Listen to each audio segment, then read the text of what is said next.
Well, hey everybody, Wes McDonald here, and as always, it is Wednesday, as usual, same time, same place, and it is the 26th, and I'm here with my good friend Kenneth Edmonds. How are you, Ken?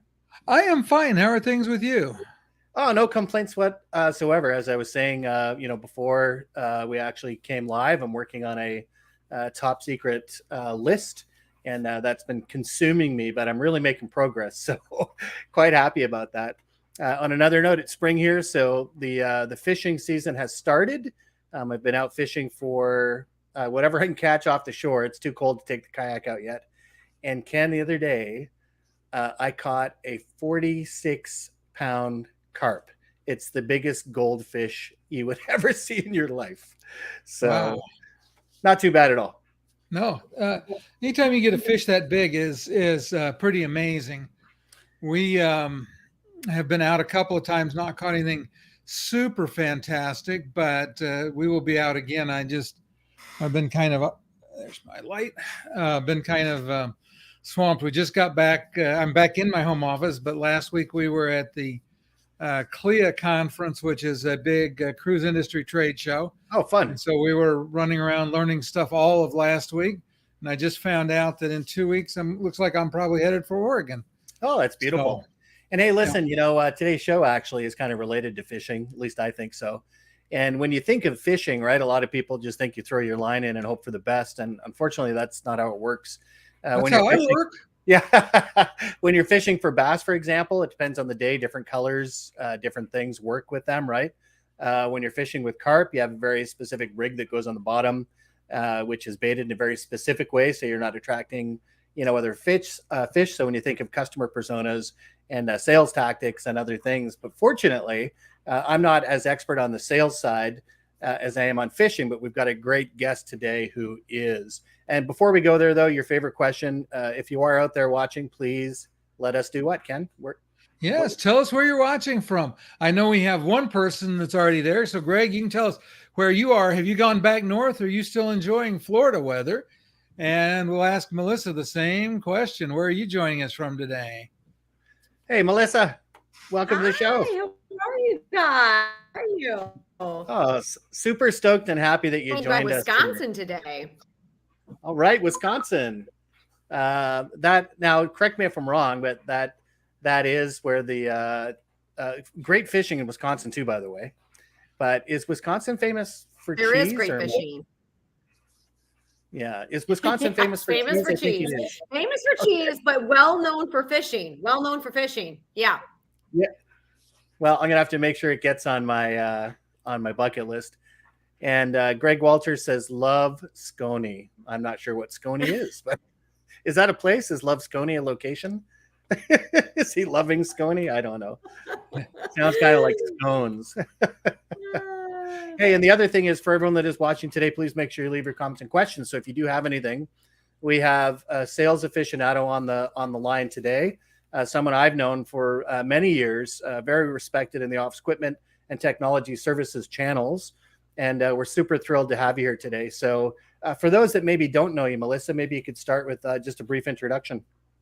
Sure. Yeah. Thanks for having me on today, guys. I am the CEO and founder of Melissa Whitaker International. And we've been in business now for 13 years. I've been in the digital imaging world for, which I can't even believe at this point, close to 30 years. I'm dating myself.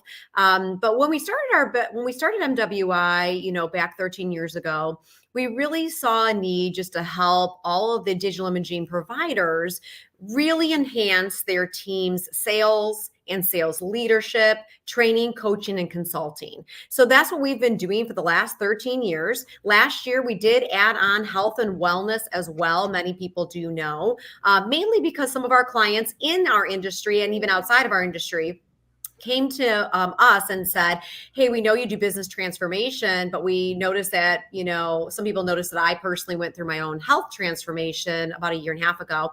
And they asked if we would be willing to discuss that as well. So we're still in business transformation, health and wellness transformation, and overall, we're really helping everyone just really operate at their peak performance, whether it be health or skill set, in really advancing their business and scaling their business. Yeah, I love that. And I did put the page up there for folks to have, a glance at as well, right? And health and fitness is so absolutely important.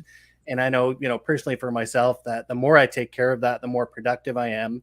And probably I would say more importantly, the more I enjoy what I'm doing, right? That when you're feeling health, when you're taking care of your wellness, that there's a joy that comes with that as well. Well, and I think it's really interesting, Melissa, that you started when you were 5. I know, right? I know. There's always one in the room, Melissa, and today we have 10. That's great. And don't forget, folks, if you do have comments and questions, please make sure you do leave them. And when you join in, if you're just joining in, where you are watching from. And one of the things maybe we'll get you to start with, right? What are some of the challenges that you're seeing for sales managers and professionals? And I don't know if you want to put a historic angle on that, and also maybe some more modern perspectives as well. Yeah. So there's a few things. As we all know, the last, few years have been challenging for a lot of people. And so what we've noticed has come out of that is, one, we work a lot with people on their mindset, because we do believe that, if you feel like you can't do something, sell, produce, or have a team that can produce through any environment, the challenges are that you're right? So we do some work on mindset with sales professionals and sales leaders on how we can elevate their game. That is vital today. We see that there's a challenge that a lot of people are struggling with, not believing they can do it. The other thing we're also seeing too, guys, is that a lot of people are noticing that, especially today, now we've seen this years ago, but especially today, that we see more and more what we call complex buying teams, because of the uncertainty in the economy, because of the whatever kind of recession people want to talk or call it today that we may be in. When we're out in the field, we always make sure we're empowering the sales professionals to ask the right questions of who other than themselves are involved in making the decisions. So if they're not blindsided by speaking with one person, thinking that they're the main and only person, and then wondering why a deal stalls out. We really want them to know that while they're going through a discovery appointment stage, it's vitally important that they ask who other than yourself is involved in making this decision. And then when they actually move that to the next step, they don't leave that appointment, whether it's through Zoom or in person. They don't get off of that appointment or leave that appointment until they've penciled in the next appointment, and they're asking that one, let's say if they're talking with one person, they need to make sure if there is a complex buying team, can all of those people join together as a group, let's say, on the next meeting? Okay, so we see that actually has been a big uptick on that. The percentages, even from 2017 even till now, have jumped from the 40s into the 60s Wow. of how many clients are actually having 4 or more people involved in making the decision. So that has been a shift that we want to make sure our people are armed and dangerous with, so they don't miss the boat, and so that their deals don't stall out. So they have to ask enough questions. They have to ask the right questions, and they have to have the right key people involved and be able to apply the psychology of the buyers, okay, which we teach a lot about, how to really observe and understand the psychology of their buyers.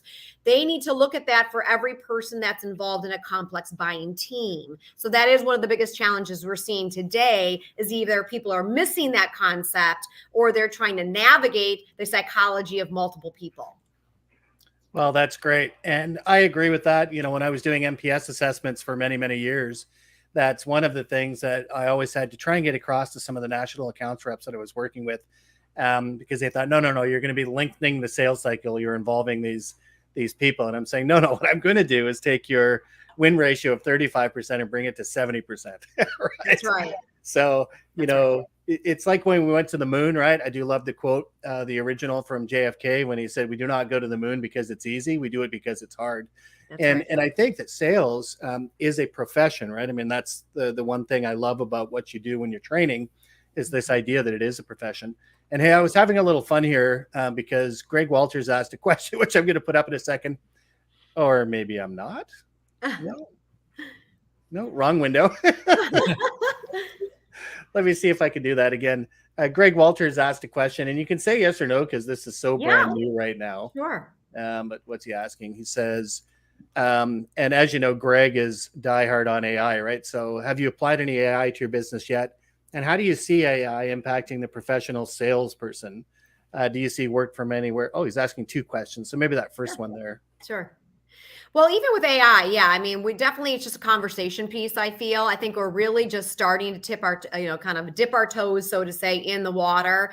I know, Wes, you're also, specializing in this area. So you're bringing a lot to the forefront in this area as well, which I love. And we can kind of marry our skill sets together to really help people in this area.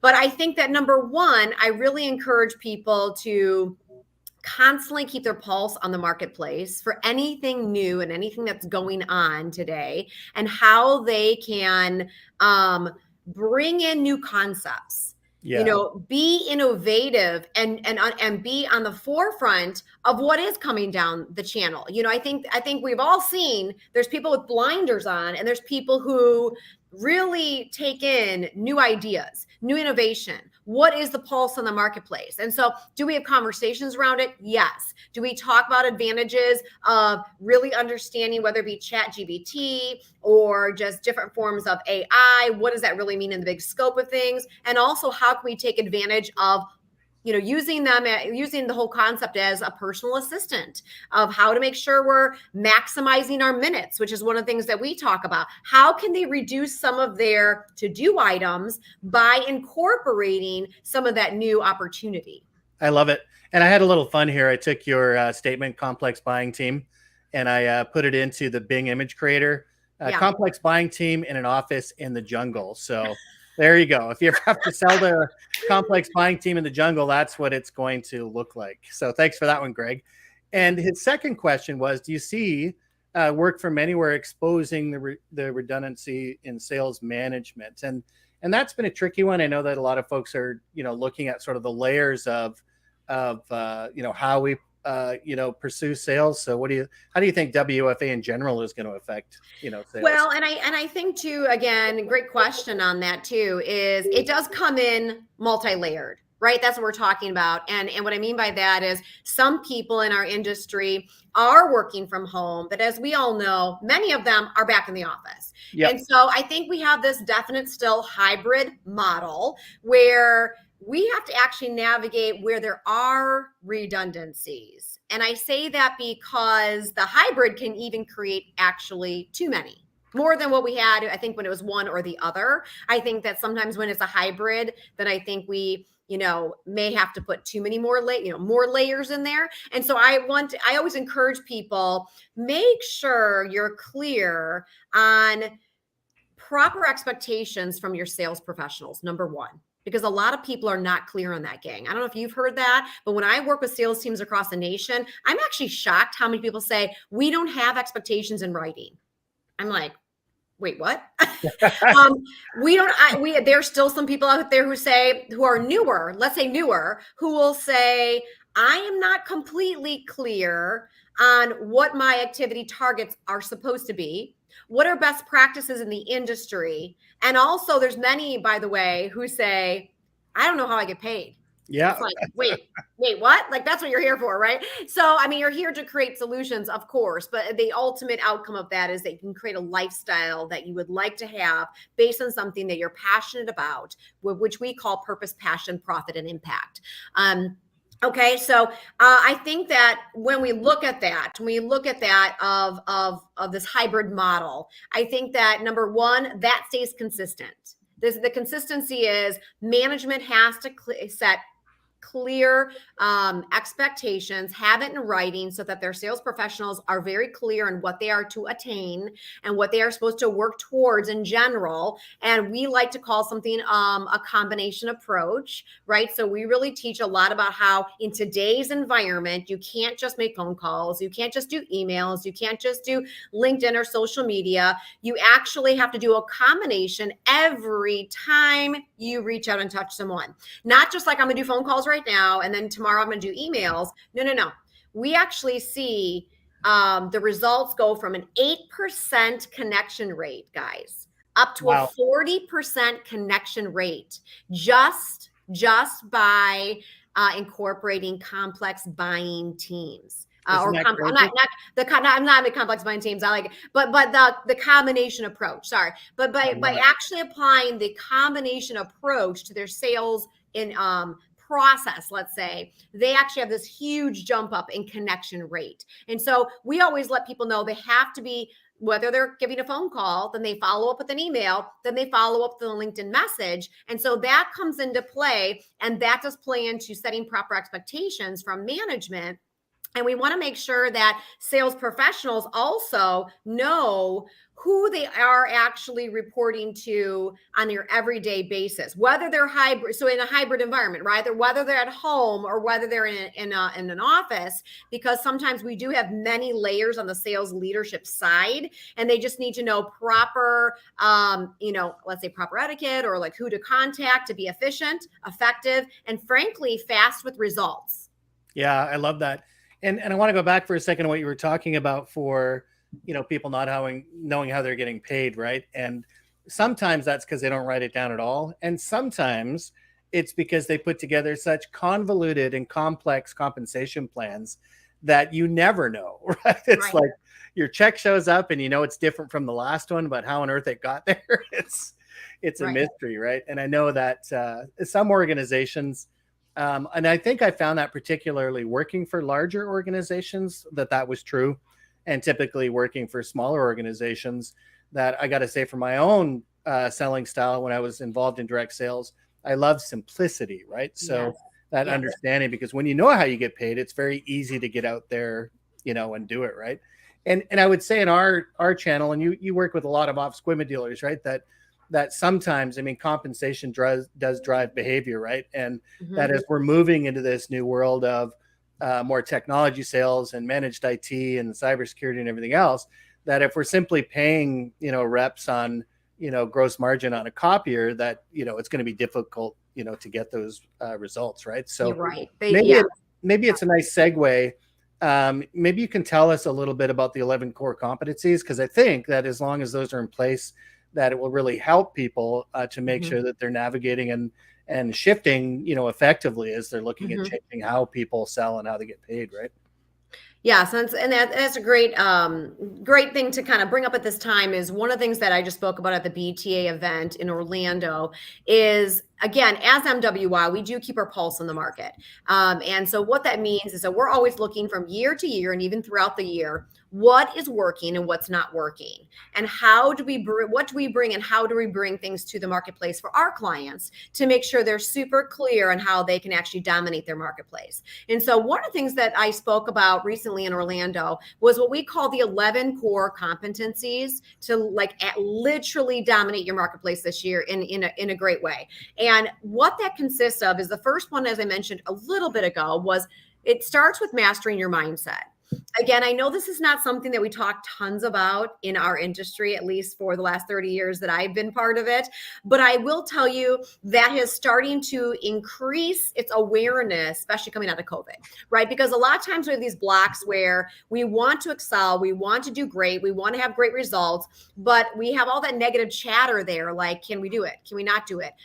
When you go out prospecting, you get frustrated really easily, or you take things personally and you're like, I can't do it. Why am I doing this? And you start talking yourself out of success, right? Yeah. So I think that that's something that's like a little bit more pivotal this year, that if we're not addressing it, we're already missing the boat. So the first core competency is really work on mastering your mindset, and your teams mindset, making sure that they remove any limiting beliefs that they have, and making sure that they have things in place that they can empower themselves, let's say, on a daily basis of saying positive affirmations, knowing what's really true about themselves and living that out, because positive energy going out is going to attract more positive results.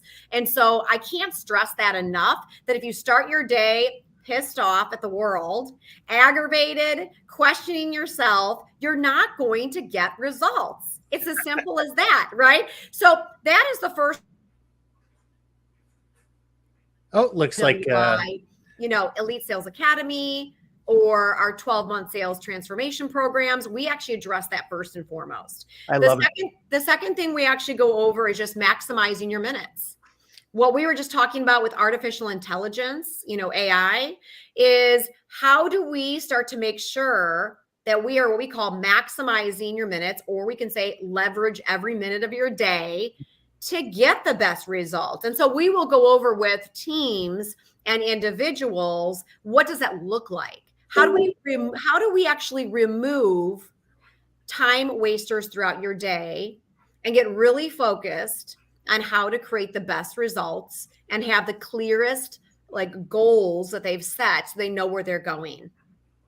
The next thing on the next one we talk about, you guys, is what we call creating peak performance. And that comes to that health and wellness that we spoke about earlier.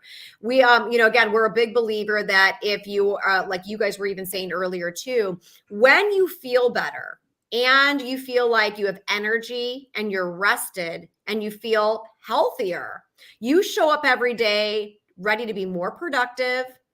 You show up every day more on fire to kind of live out your purpose of what you're doing and how you're being a solution provider for clients who need your services. All right. You show up totally different. I also noticed that if you are in a healthier mindset, what ends up happening is, instead of being brained work or something like that, and you kind of are foggy, you're not thinking clearly.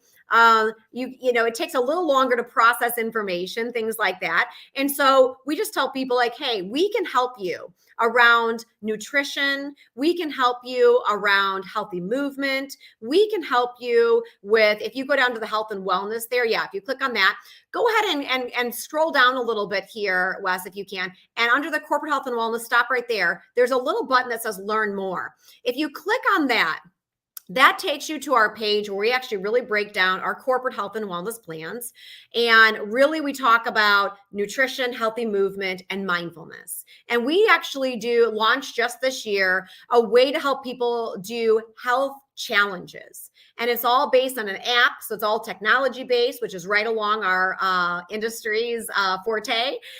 We also have it driven not only by an app, but we have it different devices that sync regularly with your app and device to make sure you're getting the most out of it. And we have fun with it, right? Because sales professionals usually are very competitive. So we love to have fun, and we do 6-week challenges at a time, 4 6-week challenges a year. And we literally will tailor it to a client or organizational's goals, based on who they have on their team. They may want something more, one challenge around weight loss. They might want another challenge around just getting fit. They might want to have another challenge around combination of healthy mind and mindset, right? So we can actually tailor that to what people want and need. And then what happens is everyone comes invigorated, has fun with their competition, feels like they're making progress, which we know things in motion stay in motion. And that has a trickle effect energetically to their sales results. So that was number 3, and that is creating peak performance. Number 4, we talk about how do we really empower people to have effective communication. So one of the things that we've noticed, again, is still that's around with how to really understand the psychology of our buyers, and how do we also internally talk to each other.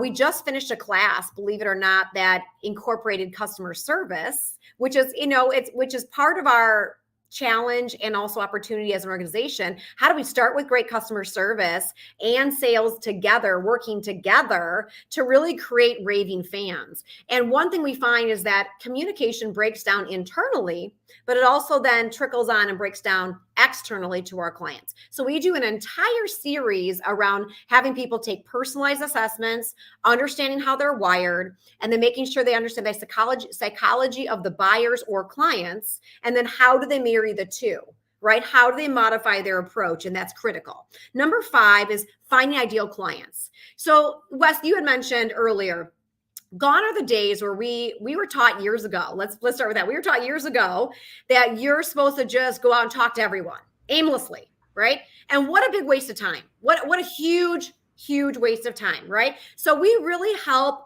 sales professionals and sales teams hone in on the characteristics of what their ideal clients are. And by the way, it can be different based on geography. It can be different based on if people are more in like a busy city area versus more rural out in the country, or like spread out. Like, here's the thing. It is different for people. And we have some dealers that say, hey, our mid-sized clients are only like 6 to 30 employees. That's their mid-size. Where we have other dealers who say, no, our mid-size starts at least at 75 employees and goes up from there, right? So it's not something that is cookie cutter. No. It's based on a team, based on their geography, based on their client base. And then we refine that and say, who should you be spending your time going after and speaking to, right? Who's your ideal clients? And then when you know who your ideal clients are and where to find them, then we have to go to the next core competency, which we call conducting effective discovery. And I won't go too much into that because we talked a little bit about that earlier in the show. And, we have a time limit, I know, today for our time. But here's the thing. We find as that challenge, most sales professionals, you guys, are not asking the right questions and enough questions to keep the opportunity moving. They ask basic questions and then they wonder why the deal is stalled out. So we really find that we have to empower our people with really good structures. And I call talk tracks. I don't like scripts because I don't want people reading things like and sounding robotic. But I do want people to have guides on what are buzzwords, phrases, ways to actually tailor it to clients and ideal prospects situations, their workflows. Make sure we're coming across more credible, let's say, in our conversations. And then number 7, we talk about implementing strategy. So we do talk about how do we do an analysis and have strategy around our competition. What are our strengths and our challenges? And let's be honest about it. And what are the strengths and challenges of our competition? And I think if we're not looking at that, it's kind of like playing sports. Why do we have in different sports any kind of strategy or plan of what we're going to do out in the field? Because we have to know where strategically our people are going to be going to put our strengths against their challenges or weaknesses as the opponent, right? How do we have a plan that's going to ultimately bring the win home, right? So we do have to have a plan about that. The number 8, the next one is providing winning recommendations. So how are we presenting our solutions? 9 is creating partnerships. So it's really around closing styles that really complement how someone's wired and how a customer is possibly wired. And then 10 is seeking to understand, right? How are we handling concerns, questions, and making sure it doesn't stop there, but how are we really seeking to understand and have people feel like they feel seen, heard, and understood.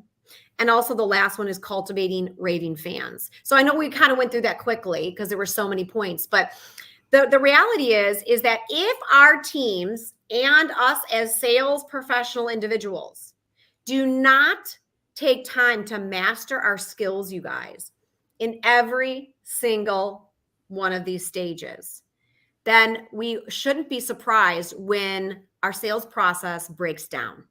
We shouldn't be surprised when deals stall out, right? So I just really believe that in this marketplace for 2023, you guys, as you probably have seen as well, you have to make sure that people see that we have to up our game. We actually can't just wing it. Right? Old school, all the old school sales reps I work with too, they'll say, I just wing it, Melissa. And I say, how is that working for you? Right. How is winging it working for you? Right?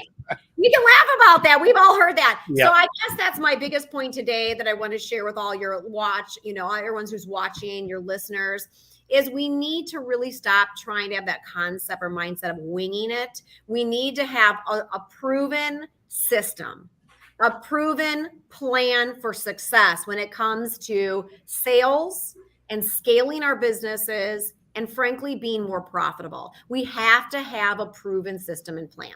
I love it. And I'm so glad you went through those 11 points, and we did make sure to list them throughout so people will be able to get them. They can obviously reach out to you at melissawhitakerinternational.com, and also making sure I did put the link in here as well, that if they do want to go to navita.org and for the mindfulness and wellness. And the other thing I do want to bring up before we go, because you've also written some phenomenal books and provided some phenomenal resources, is just to make sure that people realize that on your site they can actually go. You can get your hands on Beat the Curve, Health, Wellness, and Success, which I think is super relevant for what we were talking today.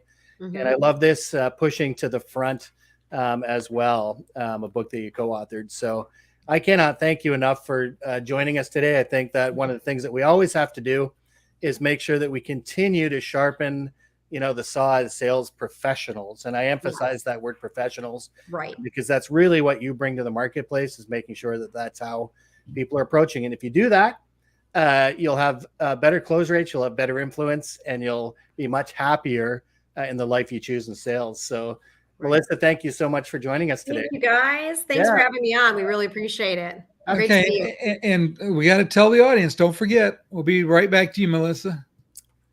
Next week, we have Wanda Wallace. She's talking about you can't know it all. And we're going to discuss the fact that with deep learning and with the explosion of information, it becomes very difficult to try to be a general manager. So we're going to talk about that next week. We want to invite everybody back, same time, same channel. I love it. And we know a few people in the world, I think, that think they know everything. And certainly the older and wiser we get, the more we realize how little we actually know. Right. Well, and I will add this for just your listeners. We are, for people who really want to hone in on these 11 core competencies and really want to take their skill sets to that next level, or their team's skill sets to the next level, we are providing our next Zoom-based sales training class. So that way people can actually have their sales professionals join us. Sales managers can join us from all over the US and in other countries. They don't have to worry about the travel or travel expense per se. They can just join us. We are having our next one coming up really quickly, which is May 22nd through the 26th. And what we do to make sure we accommodate not taking out of people, not taking sales professionals out of the field for too long. We actually do training for 4 hours a day, just in the mornings. Then they implement in the afternoon exactly what we went over. So they're taking action immediately. They're getting better results and faster results. So we do 4 hours in the morning, then they're in the field or on the phones in the afternoon, every day of that week. So we do 4 hours for 5 days. And I will tell you, we just had a class in December, and we had people finding and selling deals while we were in training during that week. Like in the afternoons, they were finding, closing deals, same week of the training. So the ROI is there. It's powerful. I would encourage your listeners to just join us. They can go to our website and register, or they can contact us at info@melissawhitakerinTL.com. And they can always ask us how they can register for that class. I absolutely love it. And so good for the work from anywhere people out there as well. And people, as we start to, live in a more connected world in these kind of ways through Zoom, right? And it's also, as you talk about the importance of education for sales reps, for anyone really, the way I end every show is to remind people to keep learning. And Ken? Keep leveling up. Keep leveling up. See you, everybody. Guys.